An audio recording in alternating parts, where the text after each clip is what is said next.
खबर उत्तराखंड प्रदेश की राजधानी देहरादून से है, जहां महानगर के महाराणा प्रताप अंतर्राष्ट्रीय बस अड्डा ISBT में शाखा ग्रामीण डिपो देहरादून के रोडवेज कर्मचारियों द्वारा रोडवेज कर्मचारी संयुक्त परिषद उत्तराखंड के बैनर तले ग्रामीण डिपो देहरादून एवं रोडवेज कर्मचारी संयुक्त परिषद उत्तराखंड के अध्यक्ष अतुल पोखरियाल की अध्यक्षता में अपनी मांगों को पूरा कराने के लिए ग्रामीण डिपो देहरादून के AGM एवं SSI के खिलाफ ISBT परिसर में सांकेतिक धरना प्रदर्शन कर अनिश्चितकालीन धरना प्रदर्शन की शुरुआत की गई, जिसको लेकर प्रदर्शन कर रहे कर्मियों ने मीडिया से रूबरू होकर जानकारी देते हुए बताया कि यह धरना प्रदर्शन देहरादून रोडवेज प्रशासन में ग्रामीण डिपो देहरादून के AGM एवं SSI के खिलाफ दिया जा रहा है। आज पहले दिन सांकेतिक धरना प्रदर्शन कर दोनों अधिकारियों के खिलाफ अनिश्चितकालीन धरना प्रदर्शन की शुरुआत की गई है। विगत 2 महीने से चली आ रही मांगों पर जो समझौते हुए थे वह अब तक लागू नहीं हुए हैं, जिससे सभी कर्मचारियों में काफी रोष व्याप्त है। साथ ही बताया गया कि अब तक निगम प्रशासन ड्यूटी आवंटन समझौते को भी लागू करने में फेल रहा। इसी के साथ वेतन संबंधित मामले भी हैं और जो कर्मचारी वोल्वो में चलते थे उनको हटाकर ऑर्डिनरी में कर दिया गया है और जो ऑर्डिनरी में चलते थे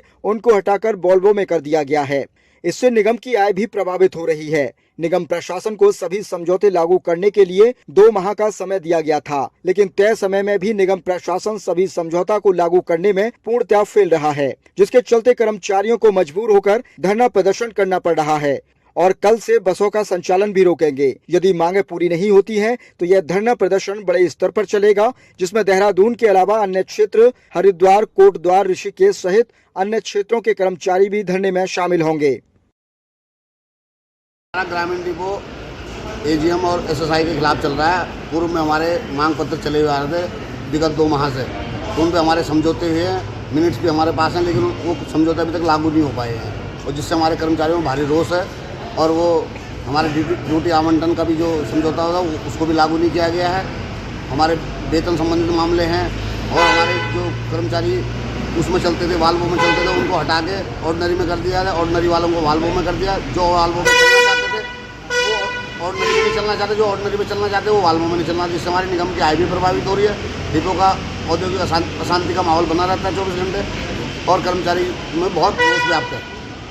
हमने निगम प्रशासन को 2 माह का समय दिया था, लेकिन उसके बावजूद भी निगम प्रशासन इन समस्याओं पे निराकरण नहीं कर पा रहा है। तो हमारा अभी अनिश्चित धरना प्रदर्शन चालू रहेगा। आज तो हमारे अभी ये सांकेतिक है, जो लड़के DR पे थे, जो ड्यूटी करके आ चुका, आज हमारा संचालन रोकने का कोई उद्देश्य नहीं है, लेकिन कल से हम संचालन भी रोकेंगे और अन्य जो हमारे क्षेत्र है हरिद्वार, कोटद्वार, ऋषिकेश और ट्रांसपोर्ट नगर से जो हमारी शाखाएं हैं वो भी यहाँ पे धरना प्रदर्शन पे उपस्थित होंगे। ये जो हमारी यहाँ की डिपो स्तर की मांगे वो तो हैं ही, लेकिन जब धरना होता है तो उसमें कई मांगे और जुड़ जाती हैं, उसमें अनुपूरक मांगे जुड़ती हैं। लेकिन अभी फिलहाल हमारा जो ये धरना प्रदर्शन है ये ग्रामीण डिपो के स्तर पे है, SSI और AGM के विरुद्ध में।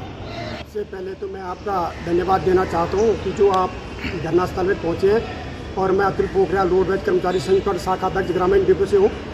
और ये धरना हमारे जो मांग पत्र विगत 2 माह से चल रहे हैं, उनका समझौता होने के बावजूद भी उन पर हमारे AGM का स्तर का मामला, ये ना मुख्यालय स्तर का है ना शासन स्तर का, सिर्फ जो है हमारे AGM स्तर का मामला है। और हमारे AGM साहब भी इसमें टाल मटोल 2 महीने से हमारे कर्मचारियों को गुमराह कर रहे हैं। हमें कोई शौक नहीं है कि मैंने वो अपनी आय प्रभावित करें या हम मैंने अपने निगम को हानि पहुँचाएँ, लेकिन जब कोई अति हो जाती है, जब पानी सर से ऊपर निकल जाता है, तो हमारे फिर ये कि वो रह जाता रास्ता सिर्फ धरना प्रदर्शन का, जो हम जिसके हम पूर्ण हकदार भी हैं। जब आदमी अति कर देता किसी चीज़ के लिए, ये आज हमारा सिर्फ हम उन लोगों को बुलाया है जो आज छुट्टी पे, अवकाश में या जो जिन्होंने ड्यूटी करती। कल से तो हमारा बहुत बड़ा धीरे धीरे आंदोलन बढ़ता जाएगा और जब बढ़ेगा तो फिर हमारे इसमें क्षेत्र इन्वॉल्व हो जाएगा। 2-4 दिन बाद अगर हमारी मांगी नहीं मानी गई, ठोस निर्णय जब तक नहीं निकलता, तो ये धरना तब तक यहाँ से उठेगा नहीं।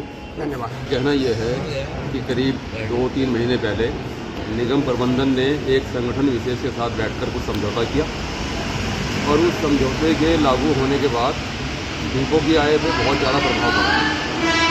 लोग सवारी बैठाने में दिलचस्पी नहीं ले रहे, क्योंकि उन्हें जिस मार्ग पर चलकर वो अच्छी आय ला रहे थे उस मार्ग से उन्हें हटा दिया गया और उसके बाद से 2-3 महीने से लगातार आय प्रभावित चल रही है। और निगम प्रबंधन एक संगठन विशेष की ओर झुका हुआ है और बाकी 2 को इग्नोर करके अपनी मोनोपोली चला रहे हैं। खासतौर पर जो हमारा ड्यूटी संचालन संबंधी मुद्दे हैं उसमें बहुत ज़्यादा परेशानी हमें आ रही है। जिसके कारण निगम को आर्थिक हानि हो रही है। इसीलिए हमने धरना प्रदर्शन का आज आयोजन किया हुआ है, जिससे कि निगम और कर्मचारी भी दोनों का बचाव किया जा सके।